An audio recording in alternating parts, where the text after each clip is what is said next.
Shalom a los hermanos de Teshuvah y a los hermanos aquí en el estudio que hacemos semanalmente. Es un placer estar con ustedes.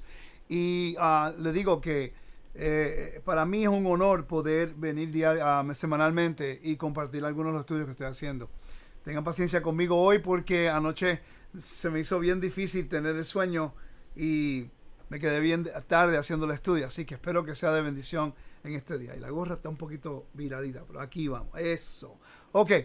En el día de hoy vamos a estar hablando acerca del relato de la muerte del Mesías y lo que se llama el triunfo en Roma. Una de las cosas que yo llevo estudiando ya hace un tiempo es el contexto cultural romano, el contexto cultural de Roma y su conexión con el Evangelio, con las cartas del Evangelio, con las cartas de Pablo, con el contexto bíblico que nosotros leemos. Da tristeza, pero la realidad es que cuando nosotros estudiamos el Nuevo Testamento, tristemente no consideramos el contexto cultural de Roma.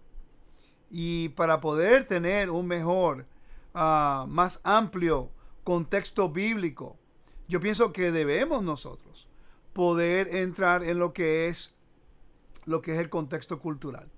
El estudio de hoy va a ser algo un poco diferente porque hay Marcos, en el Evangelio de Marcos, él está utilizando un vocabulario muy específico en la crucifixión de Yeshua, que cuando lo conectamos con la cultura de Roma y como ellos entronaban a un emperador, el ritual se llama el triunfo. Y en la forma que ellos abusaron del Mesías y lo agolpearon y lo maltrataron. Tiene mucho que ver con un ritual de entronamiento, aunque yo entiendo y mi opinión es que el entronamiento del Mesías se lleva a cabo en el cielo, de acuerdo a Apocalipsis capítulo 4 al 6. Pero lo que Roma trató de hacer como en forma de burla, lo que Roma trató de hacer en forma de degradación o de deshonra, el Eterno vindicó, exaltó y levantó al Mesías a una posición alta.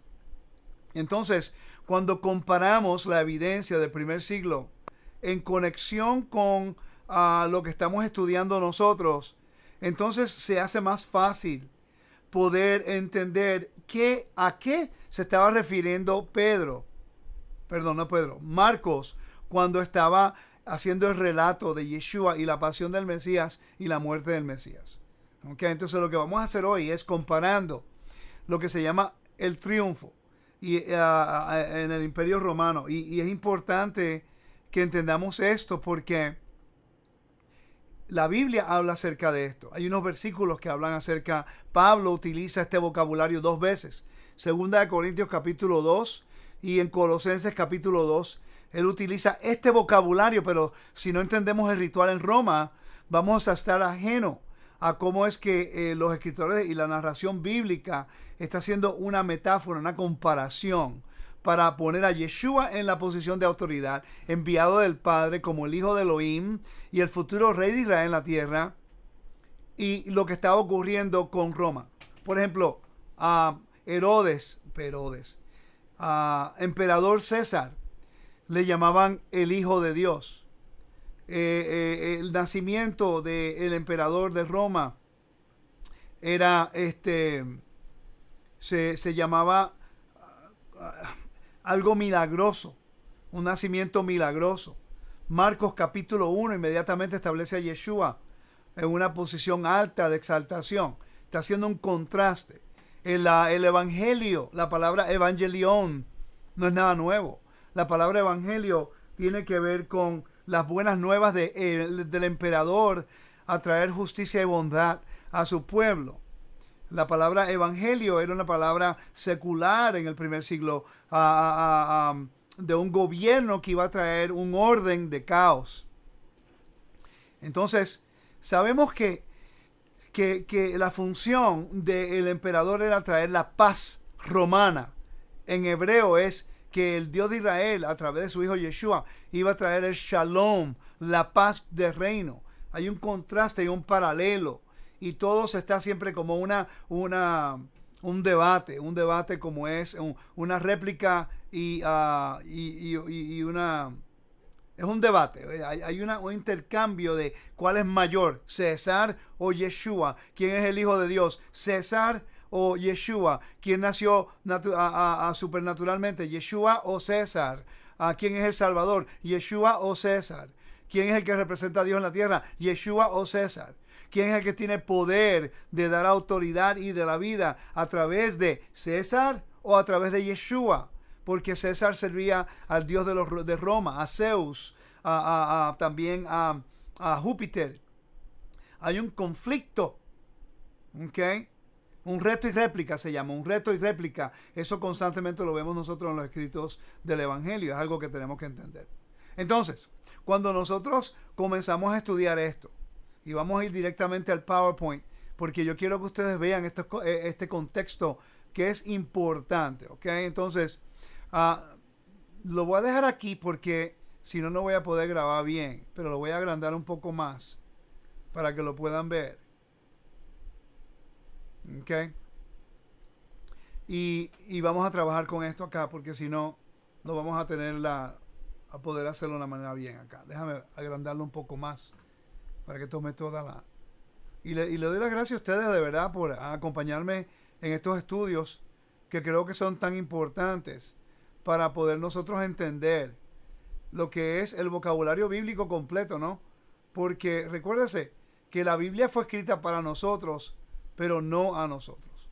Y eso es algo que tenemos que considerar. Ok, entonces, vamos a continuar aquí rapidito. El Fórum de Roma es algo que tenemos que considerar nosotros. Ese es el templo de Júpiter. Habían unos mitos, habían unas tradiciones, habían unas culturas que tenemos que considerar nosotros para poder entender estas cosas, ¿ok? Entonces, ahí es como se ve hoy día ese particular lugar en Roma. Yo he estado en ese lugar y próximamente vamos a estar yendo a Roma para grabar en esos lugares también nosotros. Así que estoy contento de poder anunciar eso en el futuro. El culto imperial es sumamente importante para entender esto. El culto imperial. Si nosotros no entendemos lo que es culto imperial, no vamos a manejar la información del primer siglo.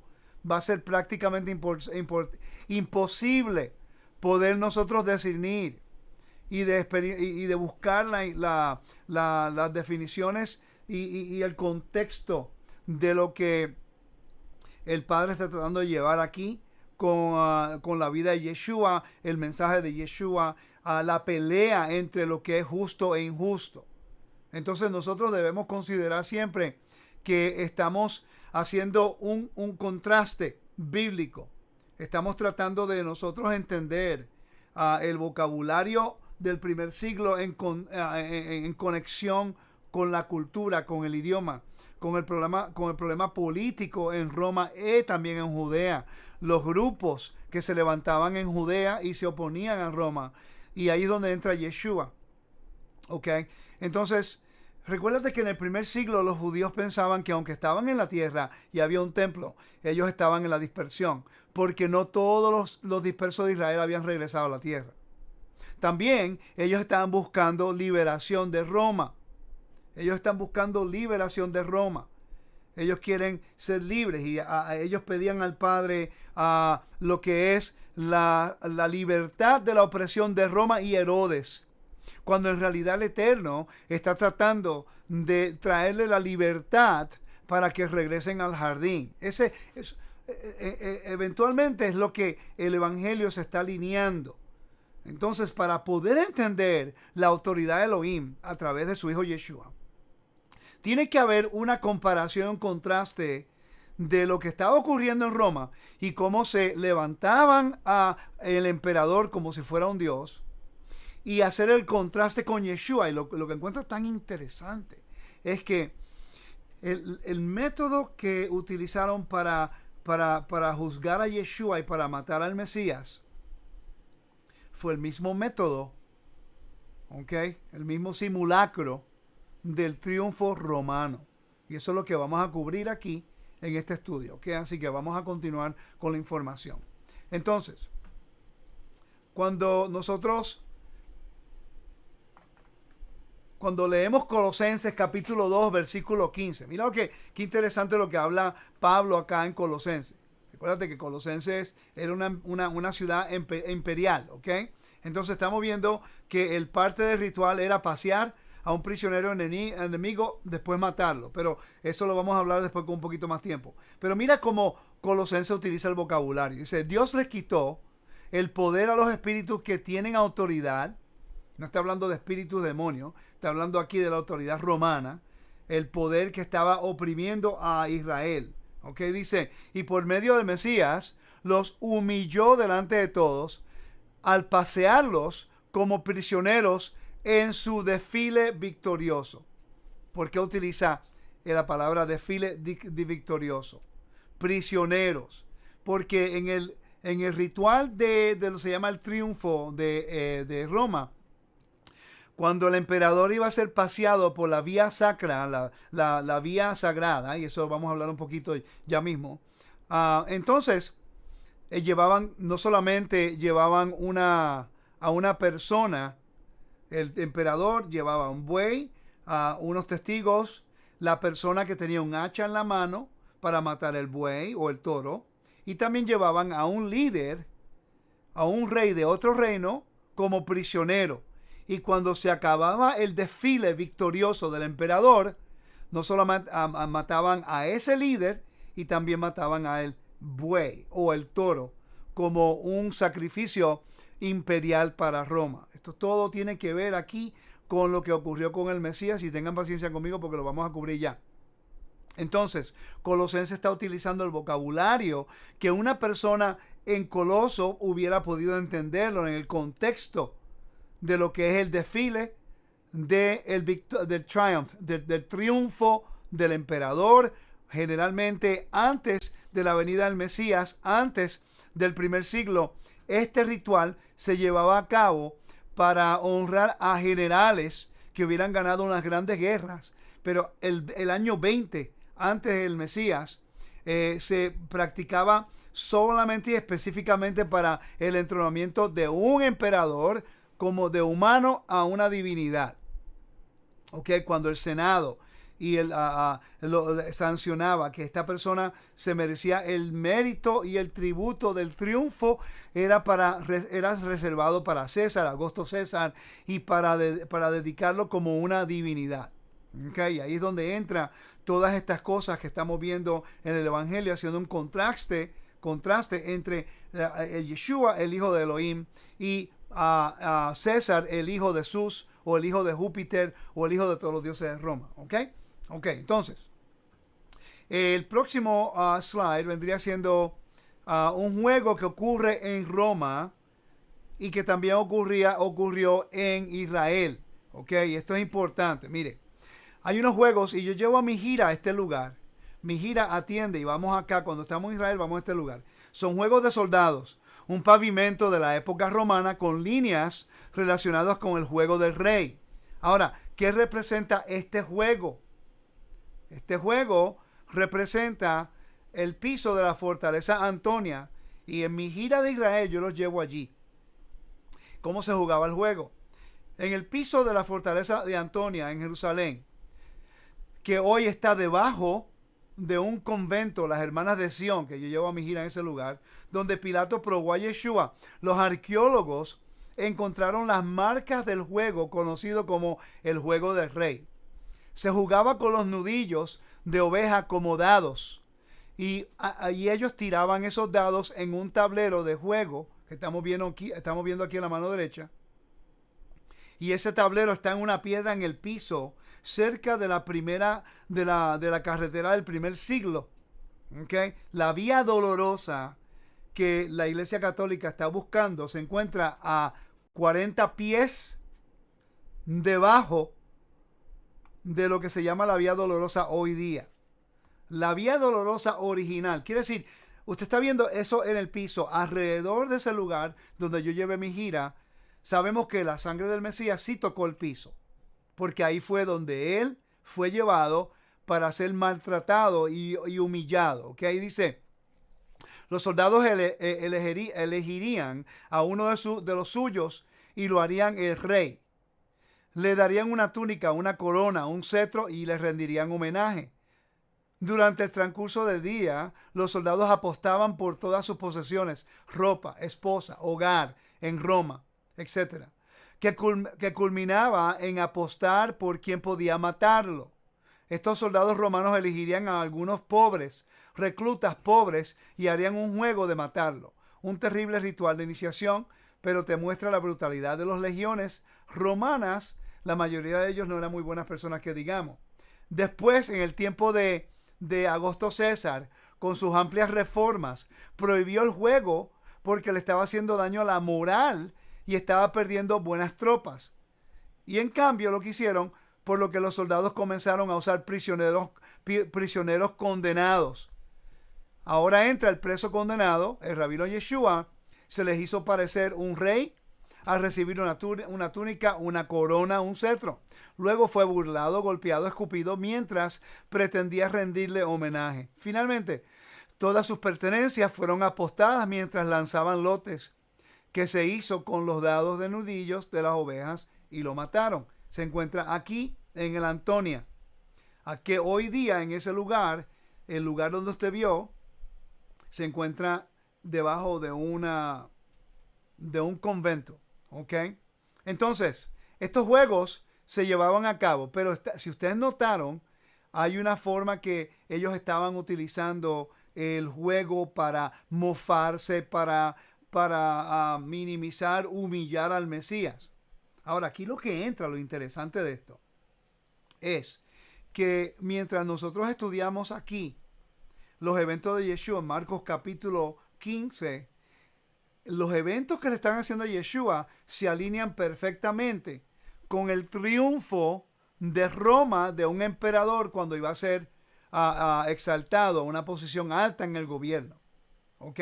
Y ahí donde entra Marcos, que le estaba escribiendo a la gente gentil también, está haciendo una conexión con la humillación de Yeshua y la exaltación de Yeshua por el Padre a lo que le hacían en Roma y lo que se llama la imagen del triunfo romano. Y eso es lo que vamos a estudiar aquí un poco porque creo que es muy importante. ¿Ok? Entonces, dice, los teólogos han especulado que Marcos seleccionó y organizó elementos clave de la narrativa de la pasión en Marcos 15, versículos 16 al 32, para recordar la imagen del triunfo romano. Yo estoy de acuerdo con eso. Aquí estamos viendo el arco de Adrián en Roma, por donde él pasaba en uno de los triunfos cuando regresaban de la guerra.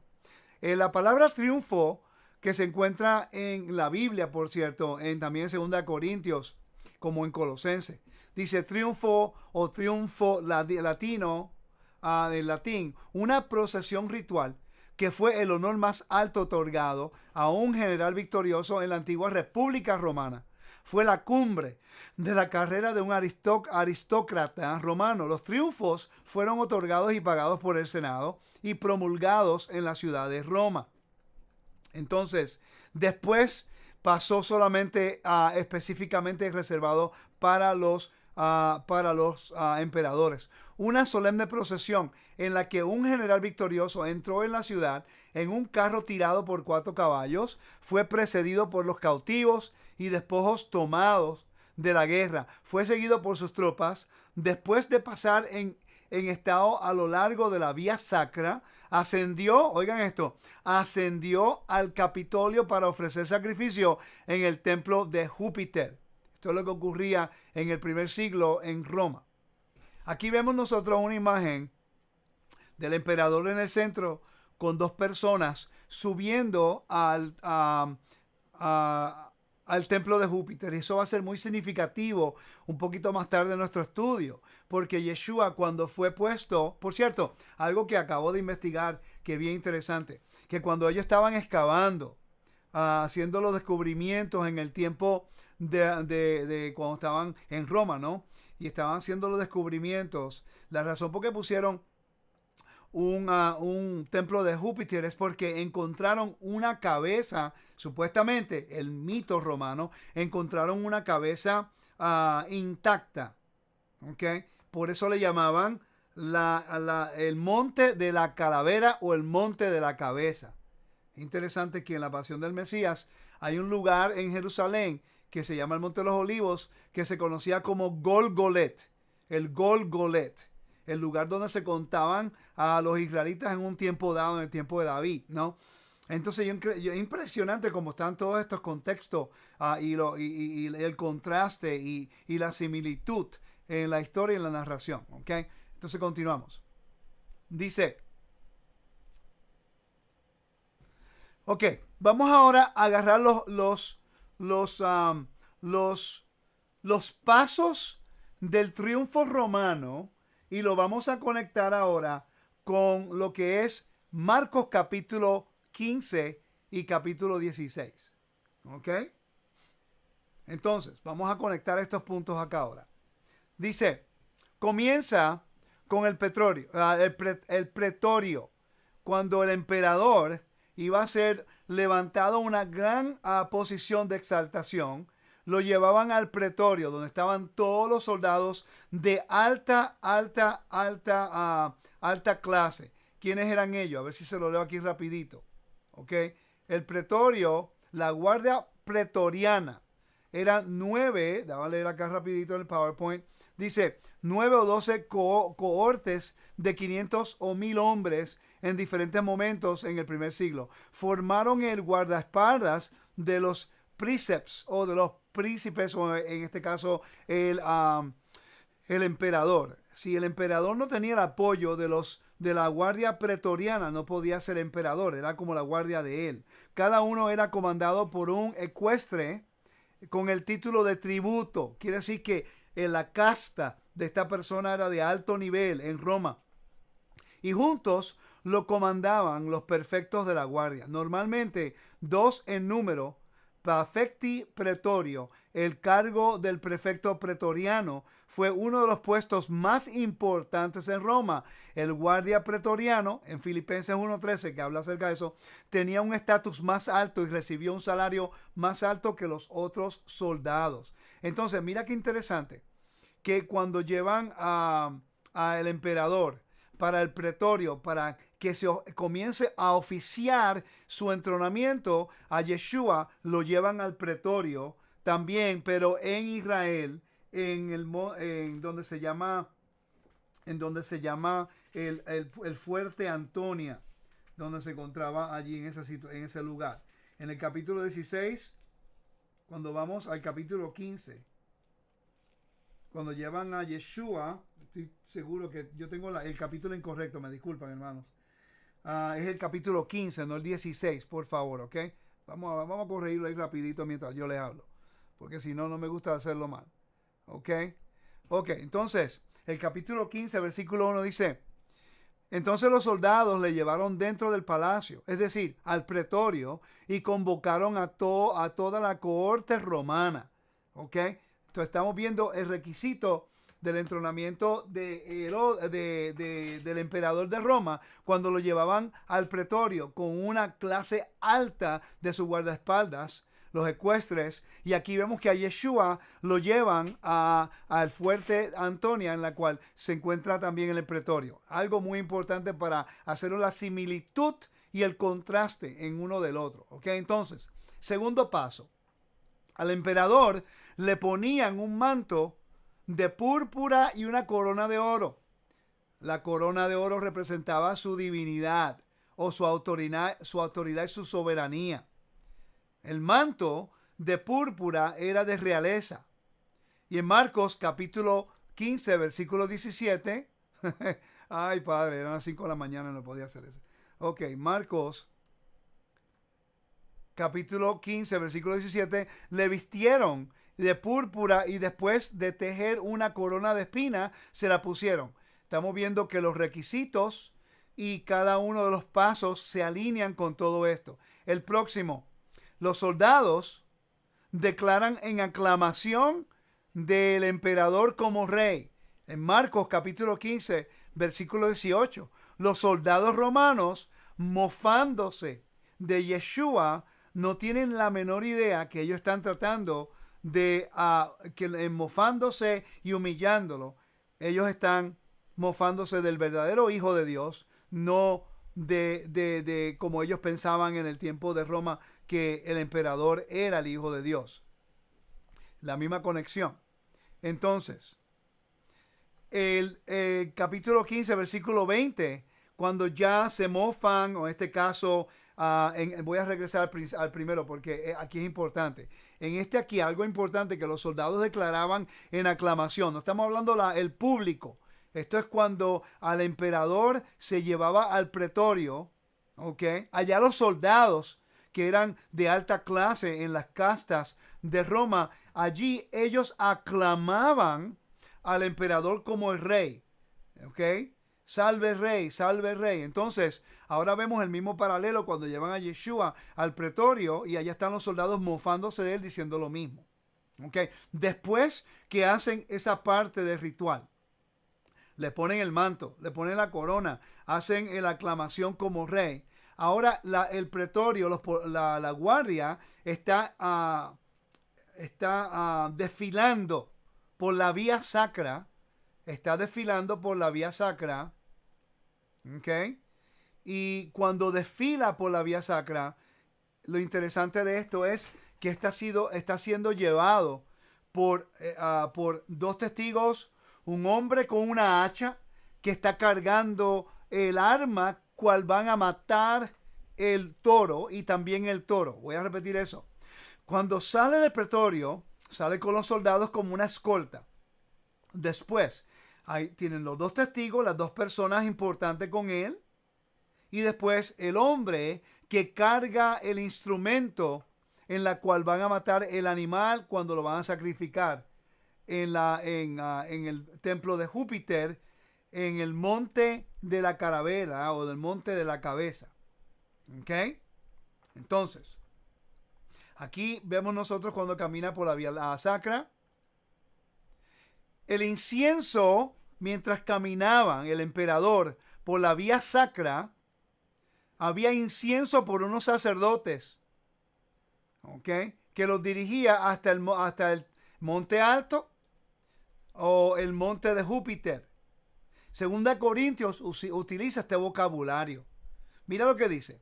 Doy gracias a Dios porque nos hace participar del triunfo del Mesías. Mira que Pablo está utilizando para la audiencia en Roma o en Corinto, que era una ciudad griega, pero bajo la autoridad de los romanos.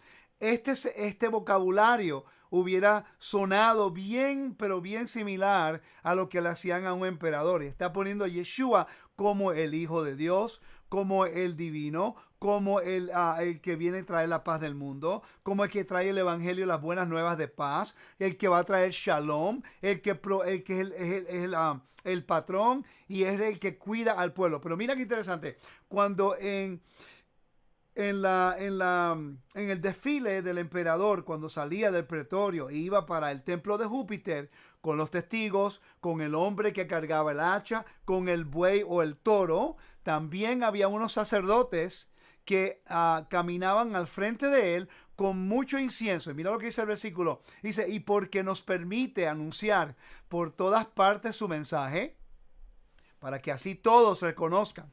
Anunciar la buena nueva, la buena noticia, es como ir dejando por todas partes el suave aroma de un perfume. Y nosotros somos ese suave aroma que Mesías ofrece a Elohim. Somos como un perfume que da vida a los que creen en Mesías. En otras traducciones te dice como si fuera incienso. Vamos a ver la traducción que yo tengo aquí rápido. Voy a buscar mi traducción que yo tengo acá a ver qué es lo que dice. En Segunda de Corintios, capítulo 2, versículo 16. Dice, mas a Dios gracia, el cual nos lleva siempre en triunfo en Mesías Yeshua, y por medio de nosotros manifiesta en todo lugar el olor de su conocimiento. ¿Ok? Dice, para saber, porque para Dios somos grato olor de Mesías en los que se salvan, en los que, y en los que se pierden. Y esto ciertamente olor de muerte para muerte, y aquellos olor de vida para vida. ¿Okay? ¿Por qué? Porque el emperador era el que determinaba la vida y la muerte. Por eso llevaba al prisionero también con el buey, lo llevaba también con a los testigos, el hombre que cargaba el hacha. También llevaba al prisionero de una persona élite en otro reino que fue conquistado y lo mataba al frente de la gente. En ciertas ocasiones ocurría esa, pero no en toda ocasión. ¿Ok? Estamos. Ok, continuamos. Entonces, estos paralelos son muy importantes porque si la gente estudia el Nuevo Testamento sin entender el contexto, va a haber un gran problema de entendimiento. ¿Ok? Entonces, dice, la procesión hasta el templo de Júpiter, donde el mito describía que descubrieron una cabeza intacta. ¿Ok? Es interesante que a Yeshua lo llevan ¿a dónde? Y dice, y después de haberse burlado de él, le quitaron la púrpura y le pusieron sus ropas y le sacaron para crucificarle. Es interesante que cuando el emperador iba al lugar donde el templo, allí llevaban el buey o el toro y lo mataban como un sacrificio al dios al dios Júpiter. ¿Ok? En el monte de la carabela o el monte de la cabeza, así se conocía también el templo de Júpiter por su mito que ocurría en ese lugar. Entonces, un romano con la hacha, estamos viendo la foto del hombre que iba caminando al lado del emperador y que allí ellos pues tomaban lo que se llamaba el buey y lo mataban en el templo. En Marcos capítulo 15, versículo 21 dice, y obligaron a uno que pasaba y que venía del campo, Simón de Cirene, el padre de Alejandro y Rufo, que llevara la cruz de Yeshua. Es interesante porque la cruz de Yeshua es lo que se va a utilizar, el vehículo de la muerte del Mesías. Eso así va a ser como él va a morir en la cruz, y una persona tuvo que llevar el arma de la muerte del Mesías, así como en el tiempo del triunfo un romano llevaba el hacha, que era lo que utilizaba, el utensilio que utilizaban para matar el buey. Entonces, continuamos. El templo de Júpiter y el mito de la cabeza intacta. Es interesante que en Marcos capítulo 15, versículo 22 dice, le llevaron a un lugar llamado Gólgota, o en hebreo Golgolet, que traducido significa lugar de la calavera. Recuérdate, Gólgota, calavera o calvario, son diferentes idiomas. El mismo lugar. Ahora, este es un lugar específico en Jerusalén. ¿Ok? No estamos hablando de la calavera donde dice hoy día en Jerusalén allá en que cuando todo el mundo va a Israel, va al mismo lugar, porque piensa donde está en la puerta de Damascus, donde se encuentra la estación de autobuses allá, que todo el mundo piensa que porque es una roca que parece una carabela, que fue el general Robinson que la vio y dijo, este es el lugar donde murió Yeshua. Yo pienso que fue en el Monte de los Olivos. Era el lugar donde en el tiempo de censo se llevaba a cabo el conteo de las personas, pero no de acuerdo a contar a las personas, que sino a través del medio shekel, pero se llamaba Golgolet, ¿ok? Entonces, no se supone que se cuenten los israelitas. Esto es algo muy importante, ¿ok? Entonces estamos viendo los paralelos de lo que está ocurriendo en Roma y lo que le está pasando a Yeshua y lo que va a ocurrir con el Mesías, que lo que está haciendo es un reto y réplica. Un reto y réplica en el primer siglo es muy importante. Una persona en Corintio, en Roma, en Coloso, en todos estos lugares, en Éfeso y en todos los libros donde Pablo escribió, los lugares donde Pablo escribió, ellos hubieran entendido lo que es reto y réplica en el Imperio Romano. Porque honor y vergüenza era primordial para ellos poder entender esto en el primer siglo. Entonces, el reto es que ahora César se supone que sea el Hijo de Dios. Se supone que es que traiga la paz romana. Se supone que dé las buenas nuevas. Se supone que su nacimiento fue milagroso. Augusto César, que supuestamente su madre se quedó dormida en el templo de Apolo y allá una serpiente tuvo sexo con ella y nació Augusto César. Ahí es por eso es que Marcos habla acerca del nacimiento de Yeshua milagrosamente, haciendo el contraste, el verdadero Hijo de Dios, el verdadero nacimiento supernatural, el verdadero Hijo de Elohim que va a traer las buenas nuevas de restauración, que es un rey justo y que va a traer la paz, el shalom del caos al reino de Elohim. Todo esto es conectado con estas cosas y son muy importantes de poderlas entender. ¿Ok? Entonces, continuamos. Dice, el emperador derrama el vino. Cuando el emperador se llevaba al próximo paso, llegaba al templo de Júpiter, le daban una copa de vino y allá él no se la tomaba, él la rechazaba y la derramaba. Y eso representaba que el rey ahora va a tomar la autoridad del reino, su divinidad, y va a traer protección y va a traer provisión a su reino.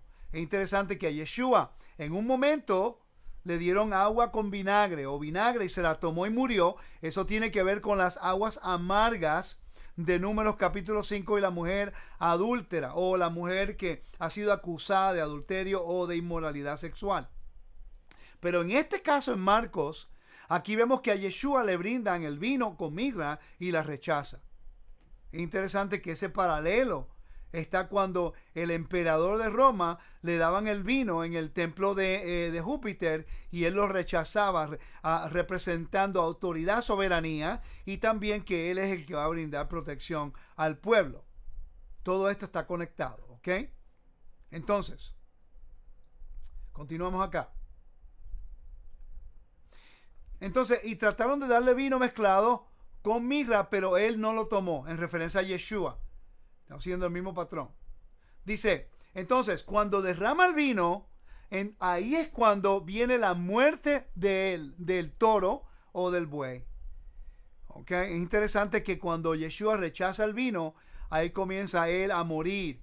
Cuando le crucificaron, se repartieron sus vestidos y echando suerte sobre ellos para decidir lo que cada uno tomaría. Estamos siguiendo los mismos pasos. Es una narración y un contraste. El emperador subía los escalones del templo con dos hombres honorables. Cuando llegaba al templo, se hacía el sacrificio, derramaba el vino. Ahora él subía y ascendía, a los escalones del templo.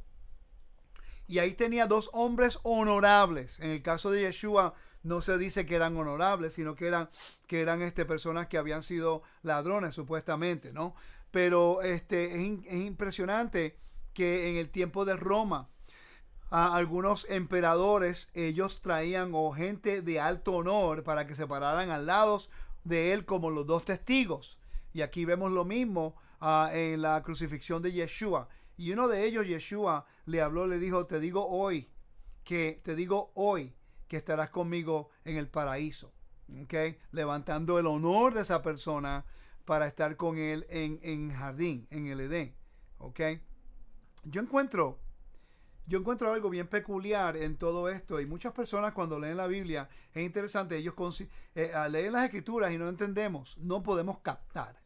Este es el problema número uno que ocurre en todo lo que es interpretación bíblica. No podemos captar ni entender que la Biblia fue escrita para nosotros, pero no fue escrita a nosotros. Recuerden, por favor, que el pueblo de Israel y los romanos viven bajo una cultura. La Biblia está escrita para que esa cultura en ese momento pudiera entender el mensaje que se está llevando a cabo y el cumplimiento de Yeshua como el Mesías. Y la función del Mesías, el enviado del Todopoderoso. Y la restauración del convenio. Y la restauración del reino. Y la restauración del pueblo. ¿Y cómo es que está haciendo? Debatiendo a un reto y réplica. Refutando la autoridad, destruyendo toda potestad. Lo que está ocurriendo aquí entre la crucifixión de Yeshua y la narración que Marco está tratando de llevar a cabo es enseñándonos cómo es que Roma hace un reto a la soberanía del creador de la creación. Que ahora el hijo del dios Júpiter, que es el emperador, tiene la autoridad sobre la vida y la muerte. Tiene la autoridad de regir y de reinar en Roma. Tiene la autoridad de ser divino. Para los romanos traer el mensaje de Júpiter o de Zeus o de los dioses de Roma al pueblo de Roma y al imperio. A Marco está haciendo un contraste, está diciendo, no, ustedes no entienden. No es el emperador el que tiene toda esa autoridad. No es el emperador que rige sobre la tierra. No es el emperador César que tiene toda la autoridad sobre todo lo creado. Es el Elohim de Israel a través de su Hijo, a través de la imagen de Elohim, que es Yeshua. Él es el Hijo del Dios viviente. Él es el Mesías que el Elohim ha enviado. Él es el que a través de él el reino va a ser restaurado, que la paz regresará, el shalom del orden del Creador será restaurada. Él es el Sadik, el justo y el perfecto moralmente, que va a dirigir al reino a servir al Creador. Algo espectacular.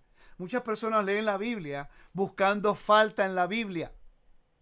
Eso enseña la inmadurez de no entender la metodología de cómo ellos estudiaban y cómo ellos trataban de analizar el texto y escribir el texto para enviar un mensaje a la audiencia del primer siglo que hubieran entendido estas cosas. Una persona en el Imperio Romano, si estuviera leyendo el libro de Marcos en Roma y leían este capítulo 15, para ellos hubiera sido claro en wow, lo que está ocurriendo con Yeshua aquí en la cruz, mientras los romanos querían humillarlo y oprimirlo. Pero este es el triunfo del Mesías, que es la imagen de ese Dios, que es el que va a dirigir al pueblo, que él va a tener la soberanía sobre el reino. Para un romano o un griego en el primer siglo, porque el triunfo vino de Grecia primero y del antiguo Medio Oriente, después a Grecia y después fue adoptado por los romanos. ¿Okay? Para cualquier persona en el primer siglo, esta historia hubiera tenido sentido. Y hubiera puesto a Yeshua en una posición de honor. ¿Ok? Aunque trataron de humillarlo con la peor muerte que pueden darle a una persona en la cruz, de humillación y de deshonra, pero la resurrección del Mesías trae el honor que el Mesías se merece y para ser sentado a la mano derecha del Padre, como el príncipe de la presencia. Y continuamos. Entonces, el próximo paso, la aclamación como rey de parte de la población. Aquí vemos en la imagen como tenemos al emperador en el centro y tenemos a los dos dignatarios al lado de derecha e izquierda, como Yeshua estaba en el centro y tenía a los ladrones a la mano derecha e izquierda. Y de repente ahora a los soldados y también la población en general, era el momento para ellos hacer una aclamación del emperador como rey. También vemos el mismo patrón en Marcos capítulo 15, versículo 30 al 32, cuando dice, sálvate a ti mismo descendiendo de la cruz. De igual manera, también los principales sacerdotes junto con los escribas. Aquí estamos viendo los dignatarios. Dice, burlándose de él, entre ellos decían, a otro salvó y a sí mismo no puede salvarse. Que este Mesías, el rey de Israel, descienda ahora de la cruz para que veamos y creamos. Y los que están crucificados con él también le insultaban. ¿Ok? Entonces, estamos viendo nosotros que este patrón es muy importante entenderlo. ¿Ok? Yo espero que esto sea de edificación para ustedes y que podamos aprender algo nuevo. Cuando ellos terminaban de mofarse de él o en el imperio del triunfo, el imperio romano, algo ocurre bien peculiar. Que ellos buscaban una señal de aprobación de entronación o de entronamiento. ¿Ok? Cuando llegó la hora sexta, hubo oscuridad sobre toda la tierra hasta la hora novena, que se borró ya, disculpen. Y Yeshua, dando un fuerte grito, expiró. Y el velo del templo se rasgó en dos, de arriba a abajo. Es interesante que en el tiempo de Roma, cuando Augusto César fue entronado de esta forma, que en el tiempo de las fiestas, después del triunfo, se llevó a cabo y se entiende que hubo un cometa que pasó por Roma. Y para los romanos y su mitología, el cometa era una señal del cielo, que ahora los dioses habían aceptado al emperador como su imagen y como su autoridad en la tierra. Ahora vemos nosotros que cuando Yeshua es crucificado y cuando él muere, con la intención de los romanos de humillarlo, comienzan unas señales, un gran terremoto, el velo se rasga, los muertos son resucitados. Y es interesante que hay un testigo, porque cuando venía la señal del cielo, había un testigo en la cual proclamaba que esa señal era para verdaderamente proclamar al emperador como el Hijo de Dios. Recuérdate que el Hijo de Dios no era solamente Yeshua. En el primer siglo, todos los líderes del antiguo mundo, los de Egipto, los de Mesopotamia, los de Roma, los de Grecia, se consideraban como los hijos de los dioses. Los líderes eran los hijos de los dioses. Así era la forma que ellos podían adquirir divinidad. Entonces, aquí vemos que un romano daba el testimonio de que hubo un milagro en el cielo. Quiere decir que ese hombre es el Hijo de Dios. ¿Dónde podemos nosotros comparar esto con la narración bíblica? Cuando dice el testimonio del romano, en capítulo 15, versículo 39, dice: y viendo el centurión que estaba frente a él, la manera en que expiró, dijo: en verdad, este hombre era Hijo de Dios. Cuando el velo se rasga, cuando hay un terremoto, porque habían señales. Para el primer siglo, esto hubiera sido algo significativo. Dice, esto lo escribí yo, el Dios de Israel restaura el honor de Yeshua. Y lo que se consideró como derrota, de acuerdo a los ojos de los judíos por la humillación de Yeshua, en realidad fue un triunfo sobre el amo de este mundo, Satán, y el emperador. Lo que ellos pensaban que iba a ser una humillación y una victoria para Roma, humillación para Israel y humillación para Yeshua y humillación para el pueblo y una victoria para Roma, en realidad se convirtió en la victoria, en el triunfo que el Eterno va a tener a través de su Hijo. Esas señales representan no solamente el velo rasgarse, que significa que ahora nosotros como un reino podemos estar contentos de entrar a la paz del Creador en su jardín de nuevo para adquirir el orden del caos que fue creado en el jardín. Pero también esas señales para un romano que entendía lo que era el ritual del triunfo. Hablaba volumen de lo que representaba a ese hombre que estaba en ese madero. Él reconoció que no es César. Ese testimonio de ese romano es sumamente importante porque él reconoció que no es César el que trae la paz del mundo, Yeshua. Que no es César que trae el evangelio, sino Yeshua. Que no es César que es el hijo de Dios, de Júpiter, sino Yeshua, el hijo del Dios de Israel. Yo pienso, en mi opinión, la Biblia no lo dice, pero yo pienso en mi opinión, que ese centurión era Cornelio. Si nos ponemos a pensar el impacto que puede haber tenido este evento cuando Yeshua muere con Cornelio, que Cornelio hubiera dicho, de verdad que este es el Hijo de Dios.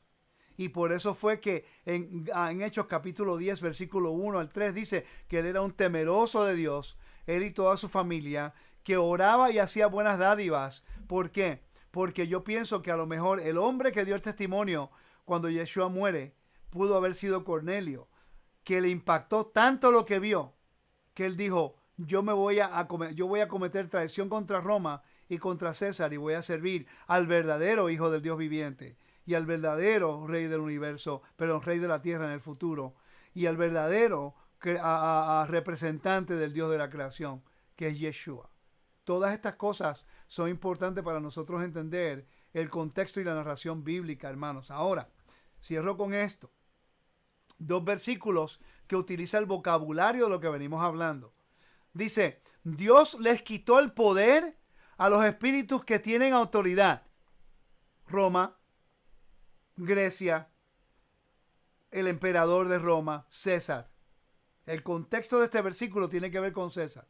Dice, Dios le quitó el poder a los espíritus que tienen autoridad y por medio de Mesías los humilló delante de todos al pasearlos como prisioneros en su desfile victorioso. Claramente está hablando del triunfo de Roma y cómo Dios, a través de Yeshua, él exaltó al Mesías para que lo representara en la tierra y le diera victoria a través del trabajo de justicia y bondad.